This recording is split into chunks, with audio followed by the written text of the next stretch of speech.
एक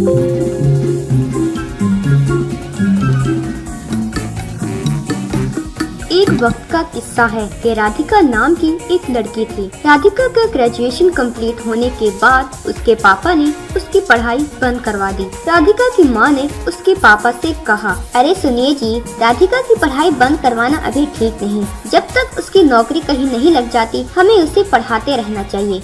ये तुम क्या कह रही हो? राधिका को नौकरी करने की जरूरत नहीं पड़ेगी। बाबू का लड़का रॉकी पुलिस में लग गया है। तुम तो जानती ही हो, मैं और बाबू कितने समय से दोस्त हैं। मैंने राधिका की शादी बाबू के बेटे रॉकी से तय कर दी थी। नौकरी लड़के की लगी है और फिर भविष्य का क्या पता। ये तुम क्या बकवास कर रही हो?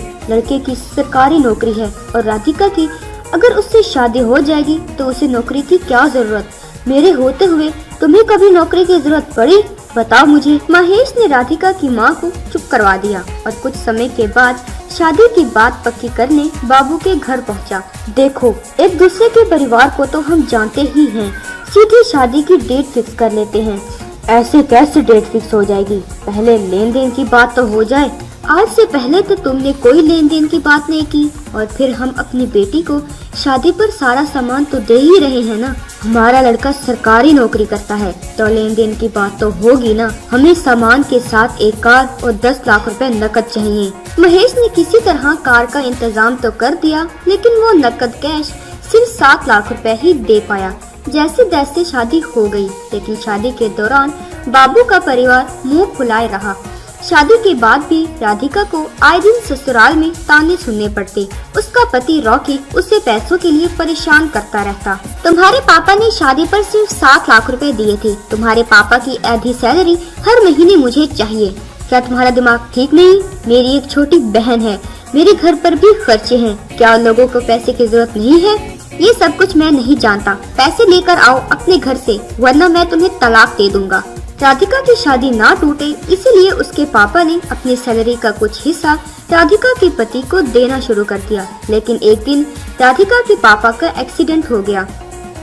इलाज में बहुत खर्चा हुआ, लेकिन महेश बच ना सका। राधिका की माँ के ऊपर मुसीबतों का पहाड़ टूट पड़ा। उन्हें छोटी बेटी की पढ़ाई का खर्चा तो उठाना था, साथ में घर का खर्चा भी था। इनकम का कोई सोर्स नहीं था। सारे पैसे महेश के इलाज और राधिका की शादी पर खर्च हो चुके थे। राधिका की माँ के दिमाग में एक आइडिया आया।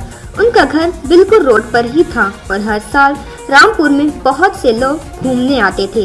राधिका की माँ ने घर को ही एक रेस्टोरेंट में बदल दिया। माँ अपनी बेटे के साथ मिलकर रेस्टोरेंट चलाने लगी। एक दिन राधिका रोती हुई अपनी माँ के पास आई। क्या हुआ राधिका बेटा? क्या ससुराल वाला ने तुम्हें फिर से परेशान किया? माँ, रॉकी ने मुझे तलाक दे दी है। काश शादी होने से पहले मैं अपने पैरों पर खड़ी हो जाती, तो आज मुझे किसी के ऊपर बोझ नहीं बनना पड़ता। बेटी, जो हो चुका है उसे याद करने से कोई फायदा नहीं। रॉकी और उसके परिवार ने तुम्हारे साथ जो किया है, उन्हें उसकी सजा जरूर मिलेगी।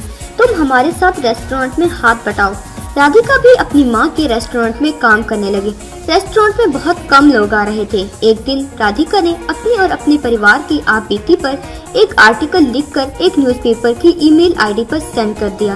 राधिका ने वो आर्टिकल महिलाओं के लिए लिखा था और उसमें बताया था कि शादी से पहले महिलाओं को पैरों पर खड़ा होना कितना जरूरी है। वो आर्टिकल न्यूज़पेपर में छप गया और लोगों को बहुत पसंद भी आया।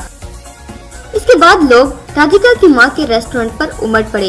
इस आर्टिकल के जरिए उनके रेस्टोरेंट की अच्छी पब्लिसिटी हो गई। बहुत से टूरिस्ट उनके रेस्टोरेंट पर आने लगे और रेस्टोरेंट से अच्छी कमाई होने लगी। उधर रॉकी ने ढेर सारा जहेज लेकर दूसरी शादी कर ली थी। फिर उसने अपनी दूसरी पत्नी को भी उसी तरह छोड़ने की कोशिश की जिस तरह राधिका को छोड़ा था। लेकिन रॉकी की दूसरी पत्नी के घर वालों ने रॉकी के ऊपर जहेज लेने का केस कर दिया। एक दिन रॉकी राधिका के रेस्टोरेंट में आया। राधिका, मुझे माफ कर दो, मैंने तुम्हारे साथ बहुत गलत किया।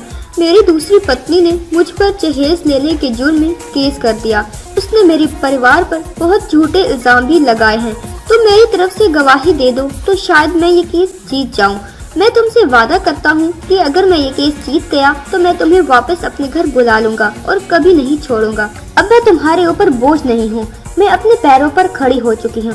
तुम जैसे लालची लोगों को अपने कर्मों की सजा भुगतनी चाहिए।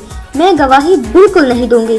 रॉकी और उसके परिवार को जहेज लेने के जुर्म में जेल हो गई और फिर राधिका और उसकी माँ ने रेस्टोरेंट से अच्छी कमाई की और हमेशा खुश रहने लगी। दोस्तों, इससे हमें ये सीख मिलती है कि महिलाओं को शादी से पहले अपने पैरों पर खड़ा होना चाहिए ताकि वो शादी के बाद किसी पर भी बोझ ना बन सके।